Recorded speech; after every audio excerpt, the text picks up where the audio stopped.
Hey guys, it's quote unquote your boy, Ballface8020, back again with another great commentary, a great astrological analysis. Okay, nothing earth shattering in these two charts, but they are worth looking at. These are the solar return charts for Kamala Harris for the years beginning in October 20th, 2023, and the year beginning in October 20th, 2024. The chart we're looking at right now is the one that begins in October 2023. So, um, I know I had said in a previous video that I looked at Kamala's solar return chart and I didn't see anything, but I decided to, look at it again, and I'm actually seeing a lot in the charts for both years. So, what's most interesting about this chart, this is the one for 2023, is the you've got okay, well, before we go with most interesting, let's just do the brief summary here. The ascendant is in Virgo. Virgo is one of those signs that's ruled by two planets. It's sort of ruled by Mercury and it's sort of ruled by Chiron. So you see here you've got a combust Mercury, so you've got a combust first house, but at the same time it's like a half combust house because Chiron isn't combust. Although Chiron is afflicted because it's in the eighth house, and that's a bad placement. So generally a combust first house, mental or physical health problems. However, this is a solar return chart, so it doesn't always look that way. I'm going to be honest with you. I don't really know what that would mean in this chart, other than to just say that the first house is not strong.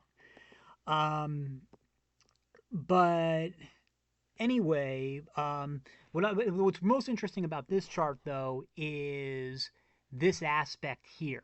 You've got a Mars in the second house afflicting Jupiter in the eighth house. Okay. So what this aspect means is when I say afflicting, it's in opposition. So that's it's a strong negative thing. And Mars is a malefic planet. So what this aspect means actually is a a massive inheritance coming from something bad that happens to somebody else. The fact that it's the second house, like a family member. Now, look, I get that Joe Biden is not Kamala is not family with Kamala Harris. They don't even like each other. But they I'm not sure, does the vice president live in the White House? I don't know. But the thing is we could see how it kind of like, even though it's like he's not technically her family, you could consider her in a way part of his household. She is part of his. She's technically the second ranking member of his cabinet.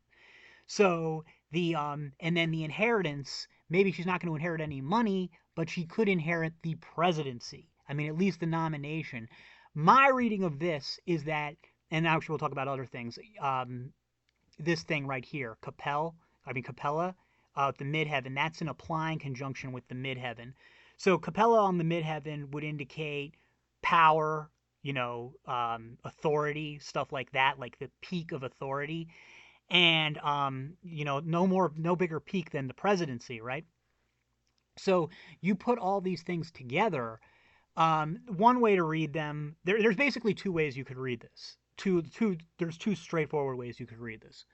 One is Kamala assumes the nomination for the Democratic Party from Joe Biden.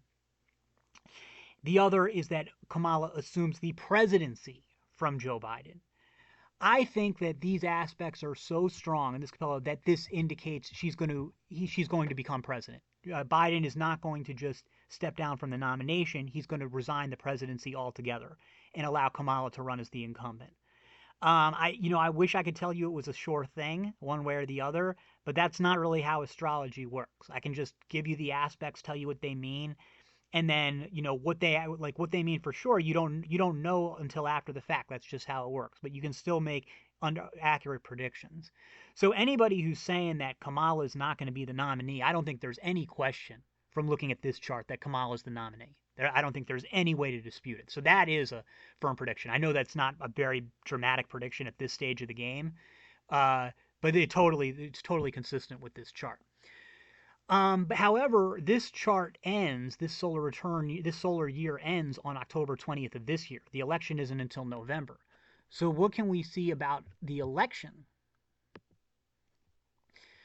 So at first it looks pretty good, right? The problem, it's like she's got Venus, she's got the it's by the chart is the ascendant is in Sagittarius, meaning the chart is ruled by Jupiter. Jupiter is in the seventh house, and it is in a applying conjunction with Capella, the same star we had mentioned in the previous chart. So that's where we come into this, I think. This would indicate to me, again, she starts this solar year from this peak position of authority. Like this position. So again, you could say, well, she just starts it as the Democratic nominee. I think it means she starts it as the president, the solar return year. It's the year that begins on October 20th. Um, that's what I think, especially since it's got a really positive aspect with the sun in the 11th. I didn't notice that before, but that's an extra. I mean, I would have thought it anyway, but that's another thing. That to me says she's the president when this solar year begins. And then things look like they should be starting good because she's got Venus conjunct with the ascendant. So that's and it's a really it's well aspected and everything. So that looks good. And the seventh is a great place for Jupiter. So really strong ascendant, very strong ascendant. And like I said, you've got this thing going there with the conjunction with Capel, which means authority. The problem with this chart is that you have to run it against Trump's chart. And Trump, if you remember from the previous video, the Trump versus Biden video, Trump has good conjunctions with his angles, his AC and MC, that indicate, victory and triumph and stuff like this. She's got good conjunctions, but she doesn't have the fixed stars that Trump has, which is what you would look for something like that. So that and that is kind of it doesn't prove it for certain, but it does definitely makes it unlikely. But anyway, she's got the Venus on the ascendant, so that's really good. And if you think about it, she is going to have. Let's say she loses the election. Okay, let's just say she loses the election. Okay, well, she's still going to have had a year where it's her solar year beginning on October 20th. She's still going to be president for a few months, and she's still going to have received like tens of millions, like over 70 million votes, well over 70 million votes in the election. And who knows, like it's going to be it's going to be her political peak. So when you put that into it makes sense, right? Like you would see all these good aspects here. Doesn't necessarily mean she's going to win the election. Again, I think it's very clear when you look at Trump's chart, Trump's solar return chart. His is much stronger.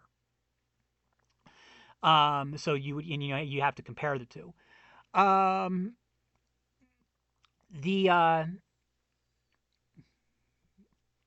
let's see here. So the sorry about that. But anyway, but here's let's look at the next thing. So the next thing, you've looked at the angles. See how's how's Mercury doing here? Mercury's in the 11th. Yeah, nothing really special there. Very very strong ascendant though. And like I said, we got a Jupiter in the 7th house, which is great. Which is very very good, and it's even got that trine with the sun. But we do have an extremely negative thing in her solar return chart for this year, and that's the moon being squared by Saturn. Now, Trump has a similar aspect. Trump in his has the moon being opposed by Saturn, which is even worse. Although this particular square is a tighter it's a tighter aspect than Trump's opposition with Trump's moon's opposition with Saturn. But that would indicate. I mean, like it's in a great house. It's in the 7th house, so that's good. But yeah, I don't, I don't know. That's the one thing in this chart that looks rough. And then, or I guess one of the two. The other thing is that you've got Mars in the 8th. So that's a malefic in the house of death, the house of loss. Um, and that Mars is afflicted by both the Sun and Pluto. I mean, Pluto is not a huge deal, but the one with the Sun, yeah, that's not good. That's the planet of leadership and stuff. Um, Again, if you were just looking at this chart by itself, I would say it looks good for winning the election, except that you'd like to see some fixed stars on the angles. But you know, the only, like I said, the only real bad thing is that moon. So I'm not going to go up here and tell you that this is a bad chart, or say that this means that Kamala loses to Trump. Because this chart does not indicate defeat or loss or anything. I mean, you could, again, with the Mars in the eighth and the afflicted moon, you could interpret that as defeat, but you could interpret that with Trump stuff too. What I am saying is that when you compare this chart to Trump's solar return chart, Trump's solar return chart is clearly stronger. And so so I think the most straightforward way to interpret it is a Trump victory over Kamala in the general election. That's all for now. See you in the next.